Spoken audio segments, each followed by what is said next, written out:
I'll just show you how to stream audio or play music from your mobile phone through the actual system. So once you've got your Bluetooth paired, if you go to your music, used to be called iTunes, it's now called music, we'll switch that on. I'll turn it down so it's turned down. If you look at the bottom there, it says Uconnect. If I click on that, you'll see there's a tick next to Uconnect. That's this system in here. If there's no tick there and it's next to your iPhone, just click it and then back to the record. It's playing away there, so long as this is set right, any audio that's playing on your phone will come through the speakers in this system, whether it be YouTube, the audio off a YouTube video, iTunes, Amazon Prime Music, Spotify.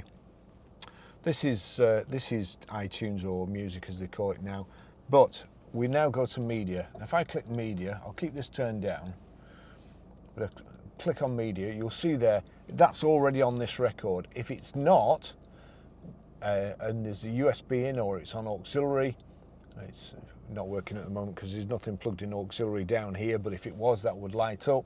So it's automatically on Bluetooth. So onto Bluetooth, we'll turn this up, and then we'll turn this up.